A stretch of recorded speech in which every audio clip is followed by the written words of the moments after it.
আদ্রিতা বাংলাদেশে এসেছে 4 দিন হয়ে গেল, কিন্তু এখনো মানিয়ে নিতে পারছে না। কোনো কারণ ছাড়াই তার মন খারাপ থাকে। একটু পরপরই কান্না পায়। নিষ্ঠুর পাষাণ ওই মানুষটার কথা মনে পড়ে ক্ষণে ক্ষণে। তাকে দেখার জন্য কলিজাটা ছটফট করতে থাকে।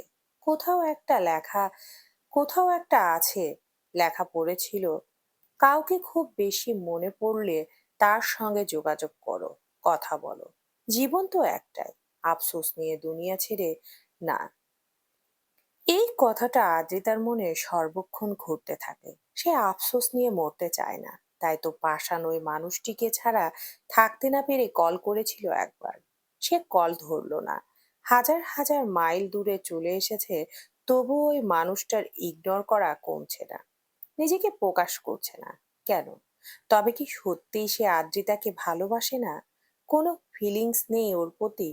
ঠিক আছে, সে যদি আদ্রিতাকে ছাড়া ভালো থাকতে পারে, তবে আদ্রিতাও তার অভাবে মরবে না। তার যদি ফিলিংস না থাকে, তবে আদ্রিতাও নিজের ফিলিংসকে গলা টিপে মেরে ফেলবে। ভাবনার মাঝে আদ্রিতার কক্ষে অহনা প্রবেশ করে। তুই অ্যানিকে কেন রেখে আসলি? ভাইয়া হয়তো ওকে ফেলে দিবে। এই প্রশ্নের জবাব আদ্রিতার কাছে নেই। কেন রেখে আসলো? আবরার যাতে ওকে কখনো ভুলতে না পারে, তার জন্যই অ্যানিকে রেখে এসেছে। যাতে অ্যানিকে দেখে ওর কথা মনে পড়ে। বহুদিন বাদে আজ ভার্সিটিতে যাওয়ার জন্য সিদ্ধান্ত নিয়েছে আদ্রিতা। বর্ষা হাজারবার মানা করেছে, কেননা প্রচন্ড পরিমাণে বৃষ্টি নামছে। এখন অবশ্য একটু কমেছে, কিন্তু আকাশে প্রচন্ড পরিমাণের মেঘ। যখন তখন আবার ঝমঝম এই বৃষ্টি পড়বে। আর ঢাকা শহরের বৃষ্টি মানে ভয়াবহ পরিস্থিতি। পানি জমে রাস্তা নদী হয়ে যায়। মায়ের কথা শুনতে রাজি নয় আদ্রিতা। সে কোনো রকমে একটা ডিম খেয়ে ব্যাগ কাঁধে নিয়ে ছুটেছে ভার্সিটির উদ্দেশ্যে। ঠিক করেছে আজকে রিকশায় যাবে, তাই গাড়ি নিয়ে বেরোলো না। ভাগ্য বোধহয় আজকে প্রচন্ড ভালো ওর। তাই তো বাড়ির সামনে থেকে রিকশা পেয়ে যায়। রিকশায় চড়ে কিছুটা এগোতেই তিথির সঙ্গে দেখা হয়। সেও রাস্তায় দাঁড়িয়ে রিকশা খুঁজছিল। আদ্রিতা তাকে ডেকে রিকশায় তোলে। তারপর শুরু হয় দুই বান্ধবীর আলাপ। তিথি বলে, সুইজারল্যান্ড কেমন রে? আর তোর কাজিন আবরার তাসনিম, সে কি সামনাসামনি আরো বেশি হ্যান্ডসাম? ইস ভাই, আমি যদি তাকে একটু দেখতে পেতাম। আদ্রিতার বেশ রাগ হলো। সে দাঁতে দাঁত চেপে বলল, সামনাসামনি দেখতে পেলে কি হতো? কি হতো না? আমার স্বপ্ন পূরণ হয়ে যেত। তাকে প্রপোজ করতাম, ইমপ্রেস করার চেষ্টা করতাম। যদি একবার ইমপ্রেস হয়ে যেত, টেনে নিয়ে যেতাম কাজী অফিস। ওনার মতো একটা chocolate boy, gentleman, handsome hero life partner হলে জীবনটা ধন্য হয়ে যেত রে। আদ্রিতা আর সহ্য করতে পারল না। রাগে সারা শরীর কাঁপছে।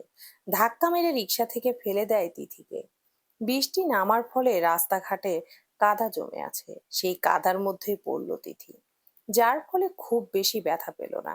আদ্রিতা থমকে রিক্সা মামাকে রিক্সা চালাতে বলল। পৃথিবীর অনেক দেশ ভ্রমণ করা হলেও চায় না এই প্রথমবার আসলো আবরার, ইউভান এবং আহাদ। মানতেই হবে বেশ উন্নত এবং সাজানো গোছানো চায়না শহর। ইভান এবং আহাদ ছবি তোলায় ব্যস্ত। বাচ্চাদের মতো দৌড়াদৌড়ি করছে, এটা ওটায় হাত দিচ্ছে, হাসাহাসি করছে। আবরার দুই বন্ধুর বাচ্চামি দেখতে থাকে। সমুদ্র বরাবরই পছন্দের, সেটা যে দেশেরই হোক। সমুদ্র, চায়নার সমুদ্র একটি বেশি অন্যরকম।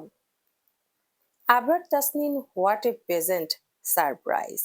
পেছন থেকে ইয়াং ইউ বলে ওঠে। আবরার পেছন ঘুরে তাকায়।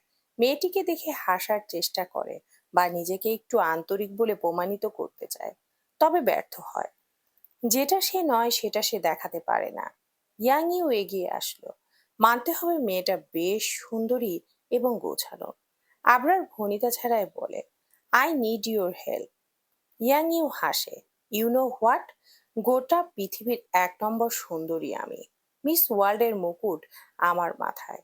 আর তুমি আমায় রিজেক্ট করেছো। কখনো মনে হয় না পৃথিবীর সব থেকে সুন্দর মেয়েটিকে হাতছাড়া করে ফেললাম? এই যাত্রায় আবরার হাসলো। শব্দ করে হাসি নয়, শুধু দুই ঠোঁট মেলে দিল। পরপর আসমান পানে তাকিয়ে বলে, তুমি কি জানো, এই পৃথিবীর সব থেকে সুন্দর চাঁদটা আমার ঘরে। তার মুখের দিকে তাকালে গোটা পৃথিবীর সৌন্দর্য দেখতে পাই আমি। সে যখন কথা বলে মনে হয় এর থেকে সুন্দর দৃশ্য হাজার কোটি টাকা খরচ করলেও পাওয়া যাবে না।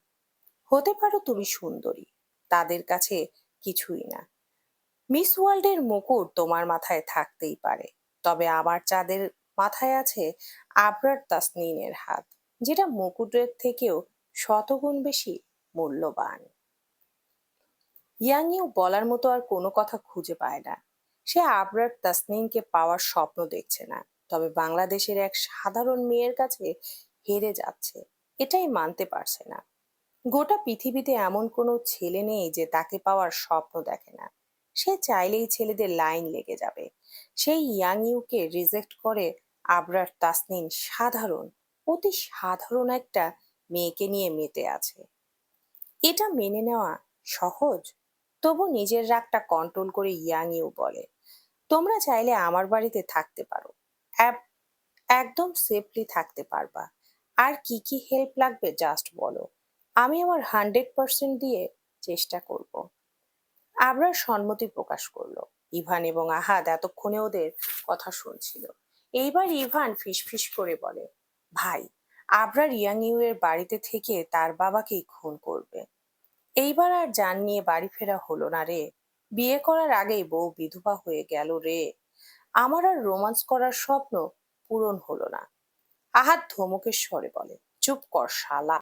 আবরার সিয়াম আর আমানের লাইফ সেভ করতে এত কিছু করেছে, আর আমরা ওর জন্য মরতে পারবো না?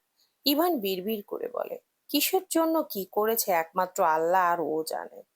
আমাদের ঘটে অত বুদ্ধি নেই যে আবরার তাসনিনের মাথায় কি চলছে সেটা বুঝবো। অ্যানিকে সঙ্গে করে নিয়ে এসেছে আবরার। আদ্রিতাকে আদ্রিতা তাকে সুইজারল্যান্ডে ফেলে গিয়েছিল, হয়তো নিতে ভুলে গেছে। ইয়াং ইউ এর বাড়িটা বিশাল বড়, অথচ এখানে মাত্র দুজন মানুষ থাকে। চারিপাশে রোবট সেট আপ করা, ক্যামেরা কতগুলো আছে তার কোনো হিসেব নেই। ইভান এবং আহাদ ঘুরে ঘুরে সবটা দেখছে। আবরার অ্যানিকে বুকের উপর রেখে শুয়ে পড়ে। চলবে।